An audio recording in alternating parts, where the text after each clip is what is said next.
The late former leader Nelson Mandela played an important role in supporting Bafana Bafana. We all know that at very crucial moments in sport in general, I guess.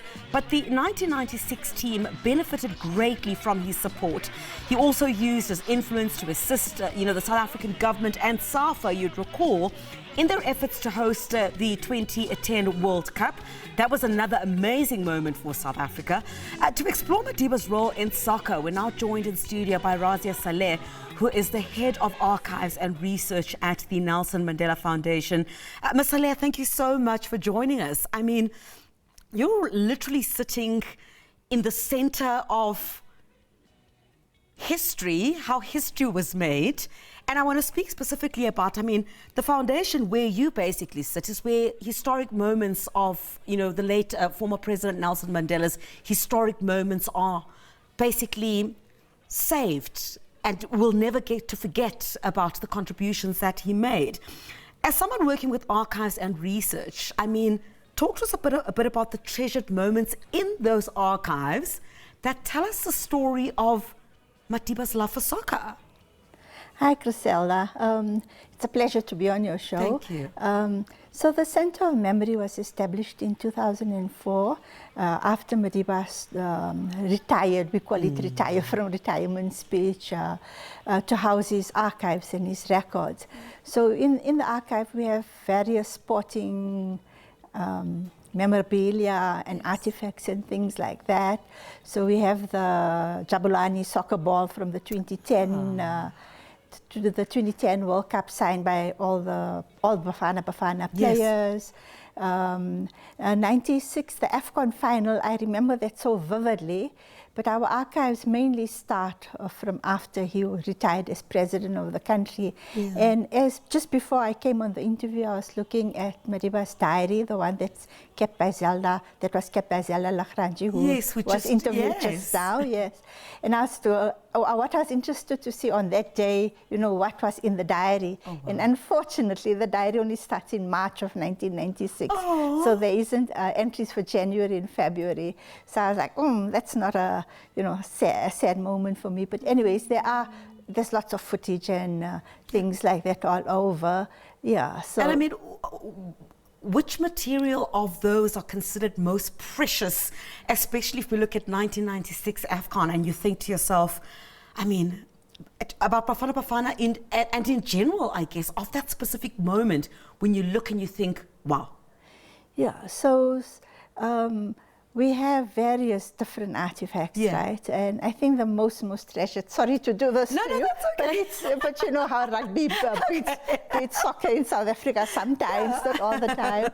So I think the most valuable and treasured sport thing, which does a wow every time we get people who come in to visit, is the 1995 rugby T-shirt, but it's not the one that Madiba wore. Okay. That one was part of his clothing in his estate, and we never received it.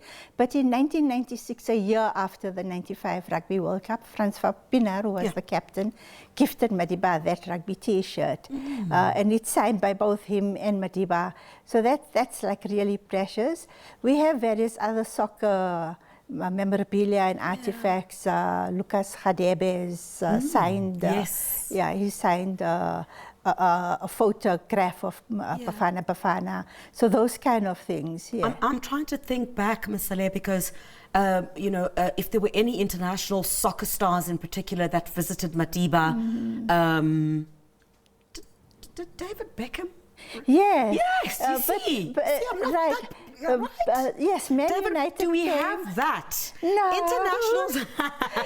International soccer stars. Yeah. My question is, do we have archive of international soccer stars? When they visited Madiba, and how precious those are. In particular, because we're talking about soccer, I remember David Beckham. Yes, if I remember correctly, Man United did come and meet Madiba, but David Beckham didn't come on that day. Oh, David That's my memory of it. Right.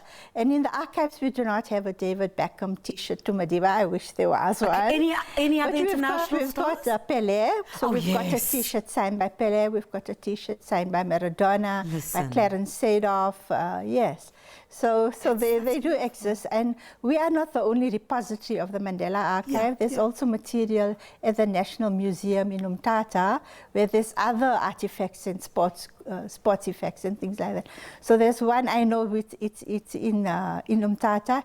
It's a boxing glove signed by George Foreman, Joe Frazier, and Muhammad Ali. One boxing glove with all three signatures. And when I see this, I wish we had that one in our archives. But as long as it's safe, we're happy. Okay. So, I mean, let's look at 2010, Now, I have wonderful memories of 2010, just everyone was just in South Africa. It was so wonderful as a nation during that time. Talk to us about 2010 as well, I mean, there's probably so many moments in that archive that you could just look and marvel about, and how Madiba, assisted in that moment, how joyful he felt during that moment. I mean, it was his spirit to a major degree that contributed to us getting, the World Cup on our shores, and the influence that he had, together, of course, with the bid committee and everyone else, but to have that tall man stand there, surely in that archive, there must be some moments where you think, wow. Yeah. So we do have, so when we were awarded the 2010 World Cup, Madiba was part of the bid process. So they came to visit him at his office, and FIFA that is, and they left behind, they gifted him a replica of the trophy. Okay. So we have that in the archive. So that's the other thing which, everybody wants to touch and hold and take photographs with. So we have that. And then we have photographs of Madiba meeting the FIFA delegation. That's right. And SAFA as well. And then on, the opening of the World Cup, who can forget that? We also had it with Sepp Blatter. Sepp Blatter, yes. And and Denny Jordan as well. That's right. Yeah. That's right. I mean, just overall, Ms. Saleh, I mean, if you look at, the Centre of Memory, I mean, when you look at Madiba's love for sport, it's what Zelda also spoke about, He really felt that it was a unifier for this country. In the midst of the many challenges that we had, we could rely, and if we're talking about 1996 AFCON, this is not far off from 1994, where we thought there'd be a bloodbath, and all of a sudden, 2 years later, we've got to be a nation in celebration. We've got to portray unity, and that voice was very critical, very, very critical for the world to believe that South Africa is headed in a different direction, and sport was going to be one of those pillars to be able to chart us a prosperous way forward, if I can. Yes, I think sports for Madiba epitomize that, the bringing together of a diverse nation.